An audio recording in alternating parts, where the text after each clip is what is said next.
Coming up this week on Cruise In. The motor that's in here came from Sears and Roebuck. Sears and Roebuck?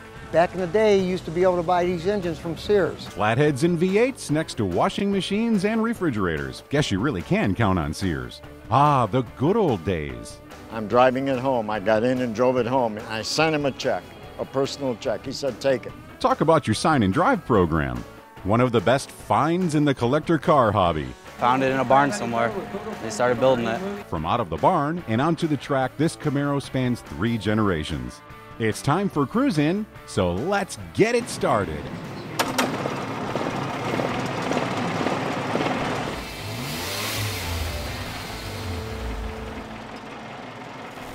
Hi everybody, welcome to Cruise In. I'm Scott Miller. You know, all across America there's beautiful historic towns that have a town square with a gazebo and a courthouse within a stone's throw and a few shops thrown in. But when you start to dot the landscape with classic custom cars and hot rods, and well, that's like sending up the bat signal for Cruise In to show up. And that's where we are now, in downtown Painsville in Lake County, Ohio. It's Friday night and it's their car cruise. Let's go check it out. Mike, you see a lot of people say, you know, I want to get the last one before they stop making them. You got the last one, they stopped making them in '65. Tell us about this Corvair Greenbrier. Well, you're right. I got the last one. This is the last year of production for '65. I believe they made 1,552 of them, and I got one. Now, this is total numbers matching original car. This is a total numbers matching original with the exception of the Spider instrument cluster. Other than that, material, inside interior material, is all matching. Just the way it would come from the factory. Now, what draws you to something like this? Because we all know about the Corvair and the history of the Corvair. The long and the short, I bought my first Corvair in 1976, had a family, raised my kids, bought my second, third, fourth, and probably 20th Corvair starting again in '86. Love them. Graduated to the vans, pickup trucks, load sides, and the greatest little thing I've ever had. Now, when did you get the Greenbrier? This Greenbrier I picked up about 5 years ago. It was brought in from California. And, I mean, was it drivable? Did you drive it back from California? Actually, it came in from California to Pittsburgh. I drove to Pittsburgh. I looked at the man. I said, I'm driving it home. I got in and drove it home. And I sent him a check, a personal check. He said, take it. And what kind of shape was it in when you got it? Basically, it looked like this. I did a little bit more cosmetic work, a lot of mechanical work to it, and been driving it ever since. I drive virtually anywhere all over the United States. No hassles, no problems, no issues. Runs like a new machine. It's got an original 110 horsepower truck engine in it. Never been down. I can't tell you the mileage on it. It could be 1,000,000. But other than an O-ring job, engine's never been split open. It's had one transmission rebuild and brakes. And what about the paint? Now, is this the original paint? This is not the original paint. It's a strawberry red color with the trademark. Supposed to be white stripe, but it's a cream color. The combination is beautiful. I love it, and so does 99% of the other people that see it. You've got a little party vehicle going on here. How many people do you load in and take out on the road? I've had as many as 6, 7, 8 people in there. We've gone out to dinner at different shows around. How's it go down the road? I can cruise at 70 to 75 miles an hour all day long. Runs beautifully, rides great. Do I love it? Oh yeah. We're in Painsville, Ohio. Yes. And you have a 1913 Vulcan manufactured in Painsville, Ohio. Tell us where you got the car, what brought you to it? Well, about 25 years ago, I heard about a Vulcan was built in Painsville, and several other people that worked in the factory did go looking for one of the cars. That after so many years, they did find one in Canada. And some guy in, I'm going to say Cleveland Heights, bought it, and I heard about it because he would come to my shop and I would fix one of his cars. And he told me he had this Vulcan. And I said, well, I want to buy it. He said, it's not for sale. He had a Model A that needed a lot of work. And I did all that work on it. And I told him, now you can't have this Model A back unless I get that Vulcan. He agreed to it because that Model A was the one he got married in. Okay. And he did want it back. So I gave him the Model A and a few extra dollars and I got this Vulcan. Well, tell us about the Vulcan Manufacturing Company. They were in business for how long and how many of these were made? They were in business for 1 year. That's it? That's it.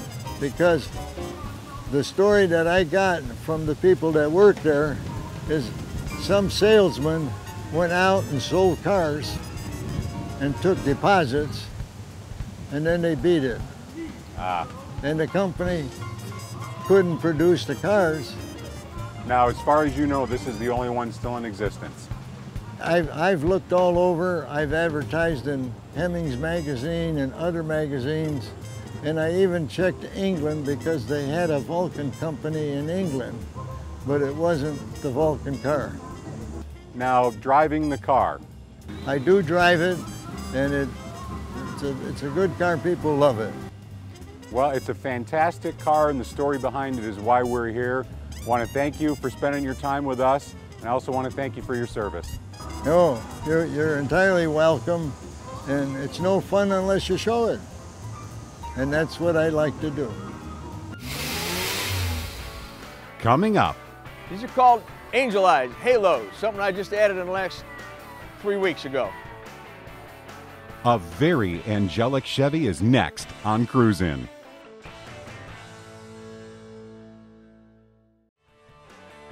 Now, back to more of the Downtown Painsville Classic Car Show. 1953 Ford Victoria. Tell us about the car. Where'd you get it? The car was originally bought in Phoenix, Arizona, and it's been it was a daily driver up to the mid-1990s. I bought the car in the mid-1990s. I've had it ever since, which is approximately 16 to 18 years. Now, you said it was a daily driver. What kind of miles on the car? The car's got about 175,000 miles on it. And it runs great. It's on its second motor. The motor that's in here came from Sears and Roebuck. Back in the day, you used to be able to buy these engines from Sears. They rebuilt them not for Ford, they did it for themselves because Sears and Roebuck sold everything back in the day. And they sold rebuilt engines for Ford, Chevys, etc., etc. And that's still sitting in there yet today. 53, these weren't lightweight vehicles. That's a pretty big footprint on the road. I would guess that the weight on this, I never weighed it, but I would guess around 3,700 pounds, somewhere in that vicinity. So that'll make it go down the road nice and smooth. Oh yeah, oh yeah. It goes down, it's quick. It's not no slug on the highway. Oh, you're starting to feel a little bit there, Jerry. Oh yeah, it's a 3-speed stick shift and it goes good.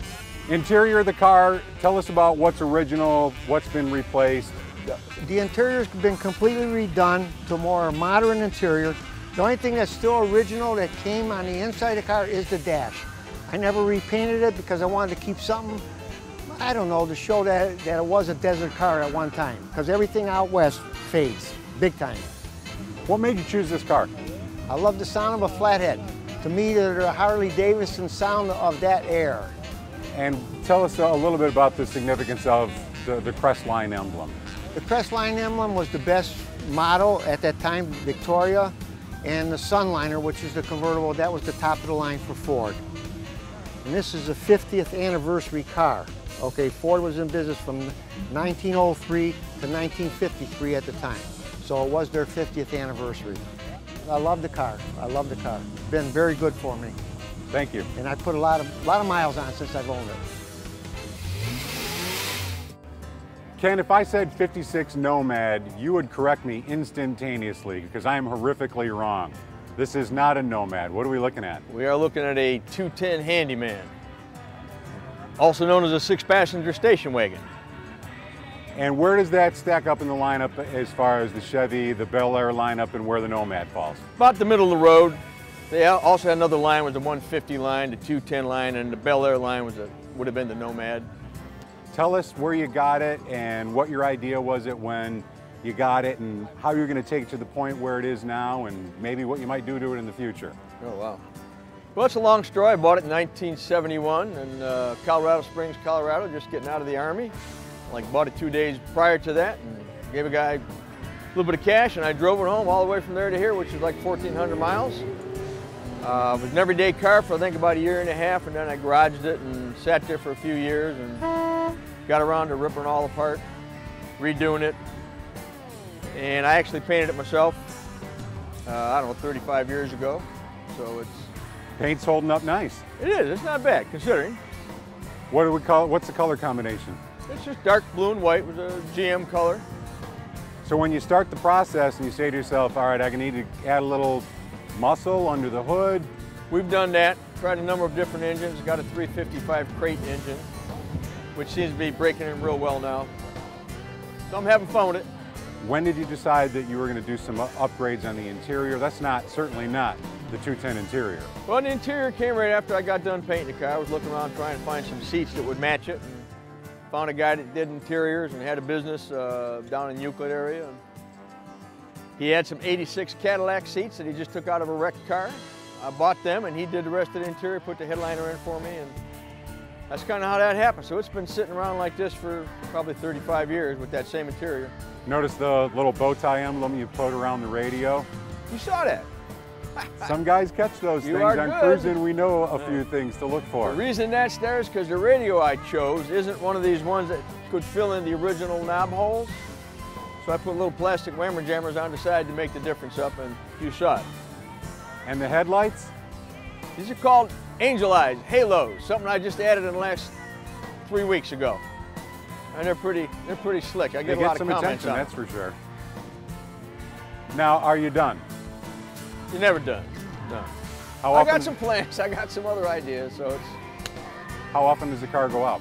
A couple times a week now. It depends. But. I mean, does it go out just for like cruise-ins or special shows, or you just say, you know what, we're taking the 210? Yeah, we do all things. You know, we'll jump in the car, go out for a cruise, go visit some people somewhere, just go out in the country, whatever, west side, east side. As I'm getting used to all the new parts, I'm depending on it and finding it to be more, you know, adequate in that area. Don't know what you're going to do to it, but you are going to do something. I'm always tinkering. Well, Ken, I appreciate you being with us. Car looks fantastic. The crowd approves. Yo. Coming up, we make a stop at the Fight Like a Zebra Benefit Car Show in Parma, Ohio on Cruise In. Stay tuned.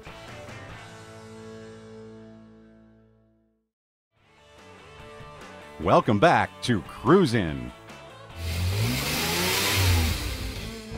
Bruce, this is a gorgeous Bonneville. Tell us about it. It's a 1979 Bonneville.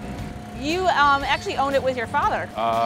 My father's the owner, but we both take care of it and enjoy it.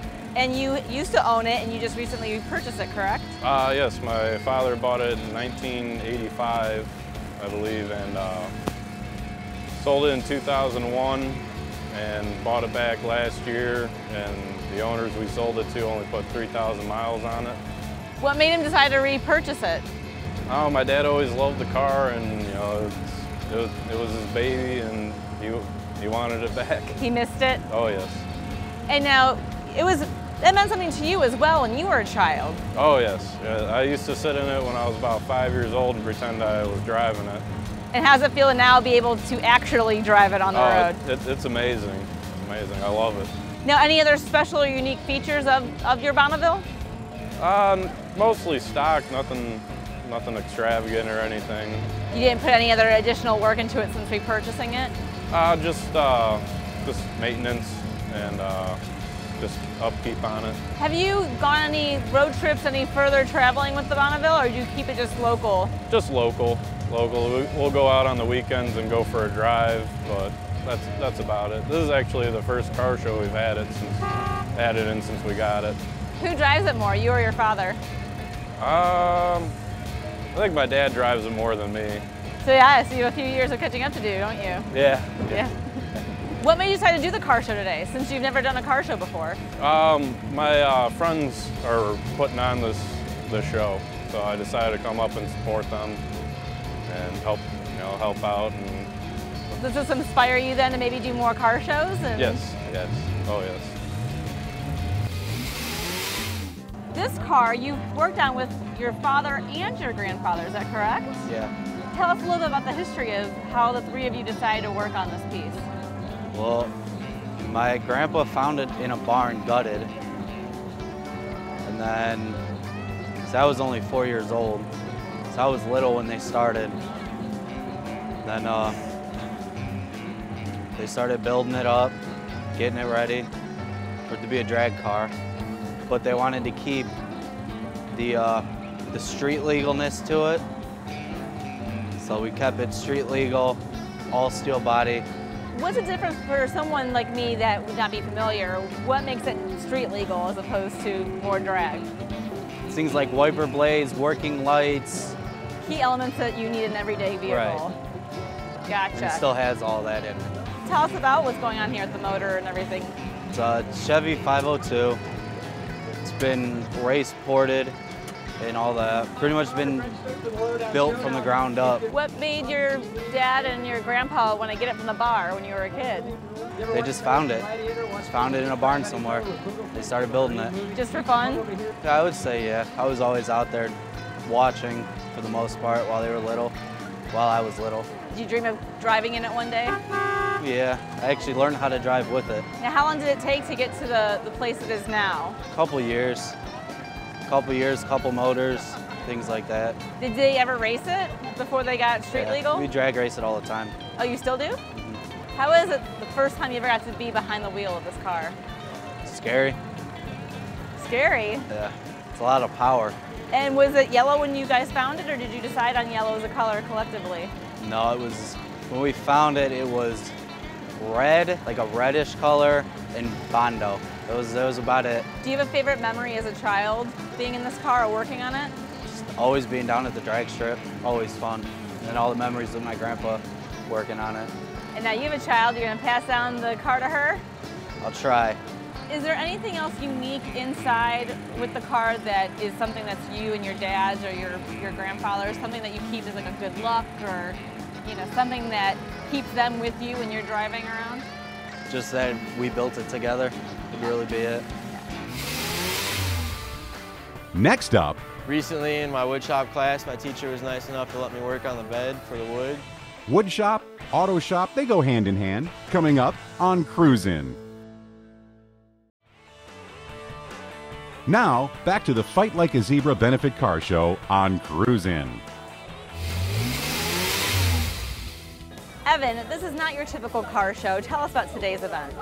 Today's event is benefiting a good friend of ours, the girlfriend of my brother, wherever he went. Her name is Bethany, and she has a very rare condition called Ehlers-Danlos. And it's a degenerative disease that she has suffered from for the last several years. We were going to throw this benefit for her. She's the first person ever, as far as I know, to be accepted for stem cell research regarding this condition. She's the first person in her age group and the first person in this country, as far as I know. So we're here just trying to bring the masses out, hoping people will donate. I think she needs to raise somewhere of like $4,000 to towards the treatment. So. Wow, and you already have a strong following. Yeah, so. Yeah, absolutely. Our club started of like 30 people a couple years ago. We started meeting in more central spots, Sonic here in Parma, and word got out, and we are up to 1,500 active members. Yep. And you know, this fundraiser you're doing is a good cause, but your car show has actually started out of a good cause. Yeah. Our car show started. We lost a close friend of ours a couple years ago in a car wreck. And it hit really close to home, and a few of us started gathering on Wednesday nights. We simply had the same day off, and we'd meet up at the Swenson's on Broadview Road, and they started throwing us out because we got too big. So after a few years, we kind of had to graduate this way. But yeah, Crypto House started with just 30 people in it. Now, if people wanted to come on out and get involved in the car show or just check out the cars, how can they get involved? I love you too. If they want to come out and get involved in our car scene, we are here at Sonic on Snow and Broadview every Wednesday. I'm up here every Wednesday at about 7 setting up. We do take the lot off, but if they want to come up, everyone's welcome. That's a free show. You can kind of just come up, hang out with your friends. That's not a charity or anything. That's just a get out of the house, get out of work, hang loose, kind of have fun show. So Tyler, one of my favorite things about your car is the Adventure lettering. Tell us about the Adventure. Well, the Adventure was what the stock package was for the Little Red Express, and then the Little Red Express was the better package you could get. It was part of the adult toys program that Dodge came out with. They only made 2,100 of the 78 Little Red Express. So that's quite an interesting thing, is there's not many left anymore, actually. Probably closer to around 300 or 400 of them left only. So now you and your father and your grandfather have all worked on it together throughout the years? Yep, we've all worked on it. You know, me and my dad put a lot of work into it now lately.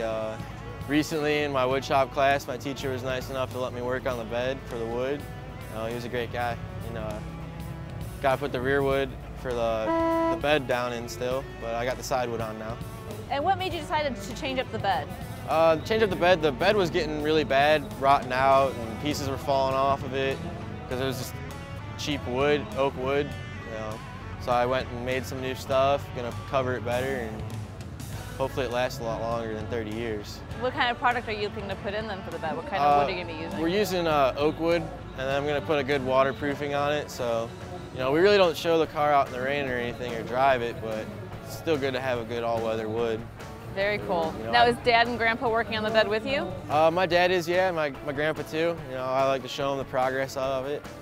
You know, it's a great family project for anyone, honestly. You know, I just cruise around in it. It's a fun car to cruise in.